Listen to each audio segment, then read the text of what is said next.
The top tight end in the class of 2026 pledges to USC football. San Diego FC banned 33 fans from games after an ugly brawl last weekend with Galaxy supporters. And mark it down, the first Dodger pitcher this season will face Tommy John surgery. Good morning. I'm James. And this is your daily dose of sports and snark for the greatest sports city in the world, Los Angeles. This is the Faithful Angelenos Morning Report. It is May 31st, 2025, back in Portland for work. They have finally discovered the sun. It was actually warm. Nobody knew what to do, all that pasty skin. But so be it. What do you say we shed even more light on these ghouls by talking about the glory of LA? And if you like being in the know about LA sports, clickety-clack the like button. Clickety-clack the subscribe button. There's a notification bell. Hit that. It'll let you know when we drop new content. Sharing is caring. Let people know we exist. And by all means, comment. Now, before we go through the news notes, look very quickly at the scoreboard. Dodgers 8, Yankees 5. The Dodgers magic number slides to 105. And Las Vegas, well, they beat the hell out of the Sparks last night, 96-81. Meanwhile, today, the Yankees are at the Dodgers again at 4:15. It is Galaxy Game Day. Real Salt Lake is at the Galaxy at 7:30. And by the way, Club America is at LAFC, also at 7:30. This is a golden ticket match if ever there was one. The winner advances to play in the FIFA Club World Cup. The winning club of this one match is likely to earn about $10 million. It's dubbed the most expensive match in North American soccer history. So, yeah, kind of interesting. But what do you say we get to the news? You know, there was a question of how far the USC football program would drop in the recruiting rankings. Their top guy, for example, their number one guy, went back on his word. He's back on the open market. There was a defensive back who decided to move up in graduating class a year so he could go to USC.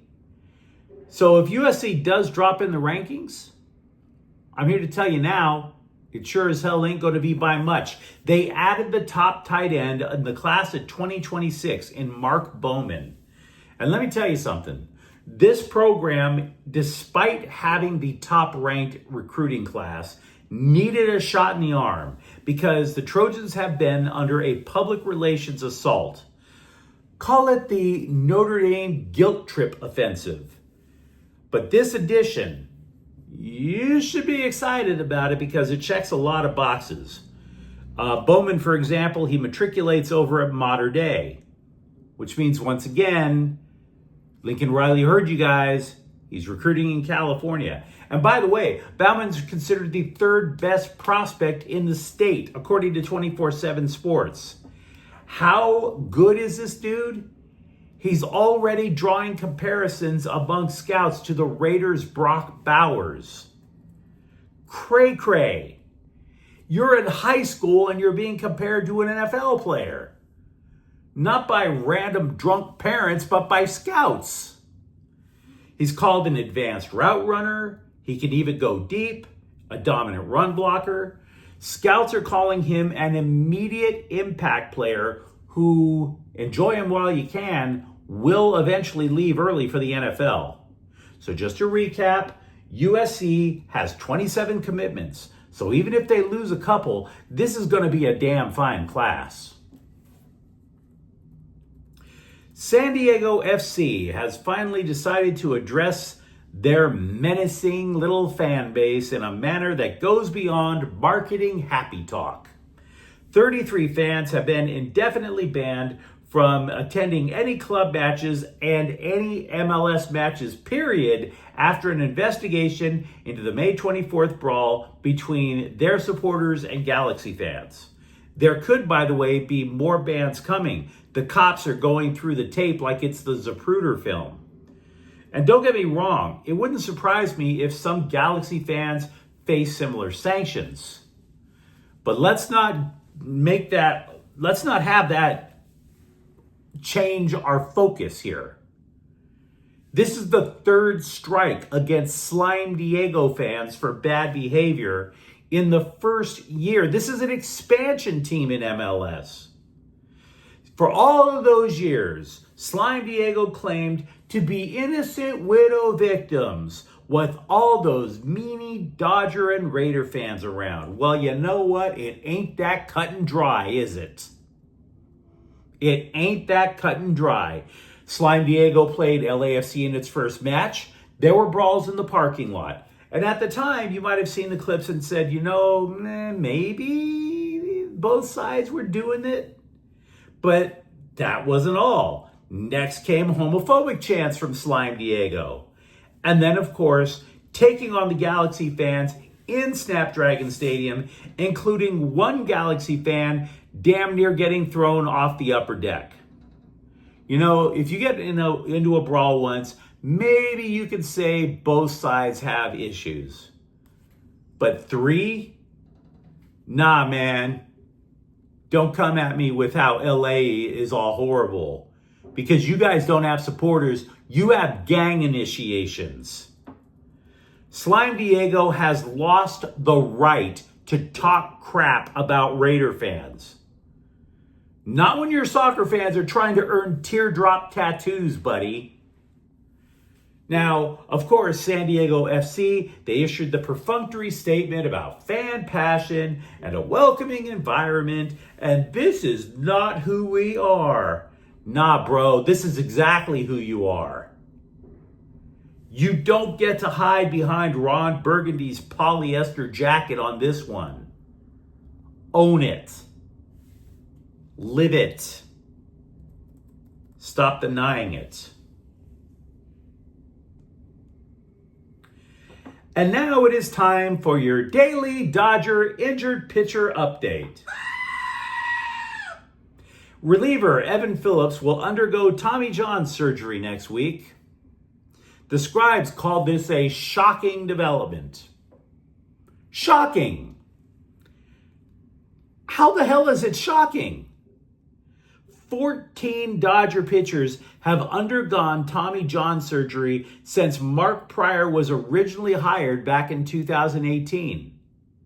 Now, I will grant you he was originally hired as a bullpen coach, but he eventually takes over for Rick Honeycutt in 2020, and since then, Phillips is the 6th different Dodger player to have Tommy John surgery.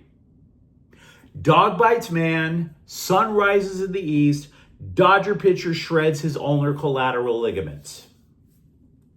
And despite the fact that we all knew what was going on, Dodger management, been a Dodger fan all my life, but let's be real, they kept trying to just spread layers of fertilizer all over this story for weeks. Oh, he's not going to need surgery. It's just forearm discomfort. They didn't even use the word pain. Forearm discomfort. Like he slept on a couch from the Goodwill and suffered a bedbug bite. Dave Roberts back then said Phillips was only going to go on the 15-day injured list and, quote, our expectation is that on the 16th day, he'll be back active, unquote. And they never called it pain. It took a couple of weeks for them to even concede that the forearm felt tight, which is kind of something that's been known to happen when a ligament snaps. For those of you who watch this program regularly, you already knew I told you guys to be prepared for Tommy John surgery for Phillips. Now, for those of you new to the program, here's how we knew. The Dodgers teach pitchers to throw the sweeper, which means a really, really wide grip on the ball. So, if you own an iPhone, take it, hold it between your index finger and your middle finger. You're going to feel a tightness here. That is where the ulnar collateral ligament is.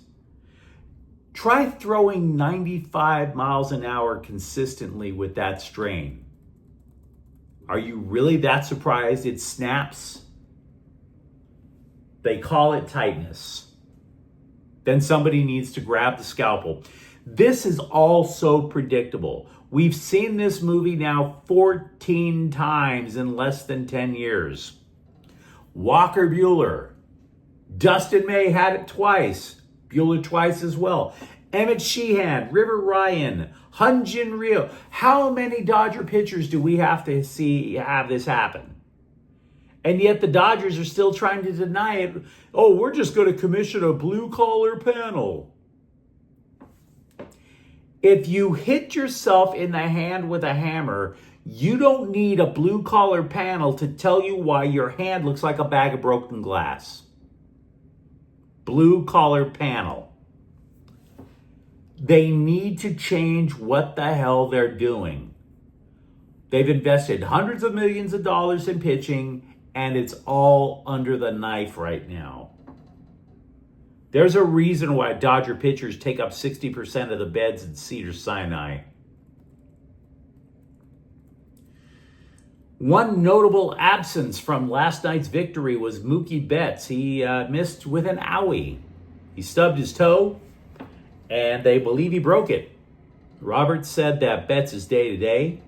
A couple of days ago, we spent so much time talking about what an elite athlete Betts is, and yet he can't avoid accidentally kicking a chair leg. So, how elite is he? How long do you continue to trot out a starting outfielder who can't hit? A third of the season is gone. Michael Conforto is hitting 175. 3 home runs, 7 RBI. On a pace for 9 home runs and 21 RBI. Roberts said watching Conforto hit isn't quite like living in hell, more like being on the highway to hell. Quote, production certainly warrants opportunity. I do feel his track record has given him a longer leash, which he has earned. Unquote. Not exactly he's on the precipice of a breakthrough. And because the Dodgers are, again, the masters of reinventing the English language when the chips are down. Man, do they love to assault the English language. The Dodgers invented yet another phrase to describe Conforto. Bat path. Roberts said all of this comes down to Conforto changing the bat path. Quote, when you don't have good bat path, players seem to be where you're hitting them. There's a reason Freddie Freeman has thrown out 2,300 hits, and guys like Derek Jeter have 3,000 hits. I think they've had good bat paths.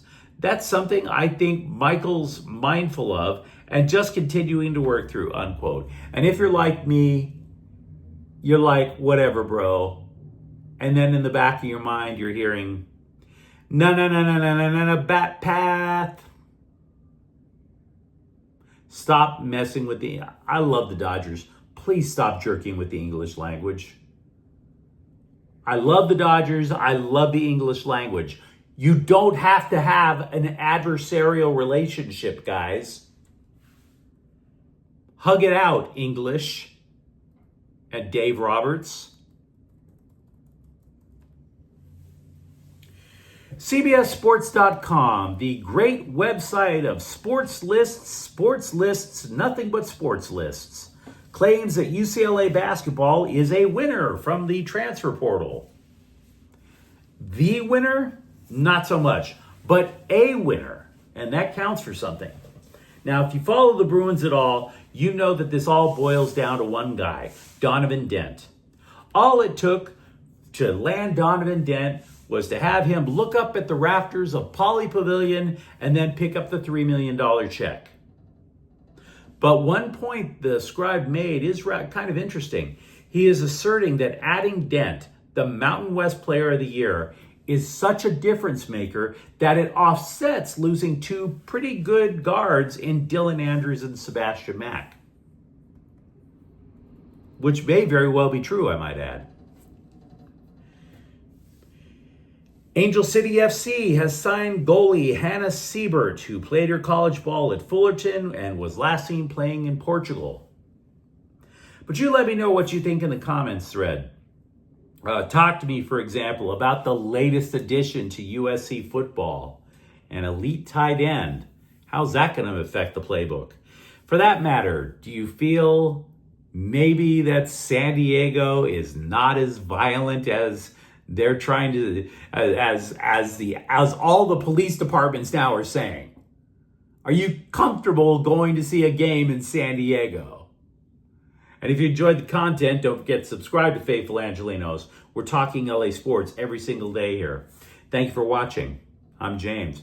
We'll be back tomorrow. Faithful Angelenos is a Can Cortel Queso production. Take care.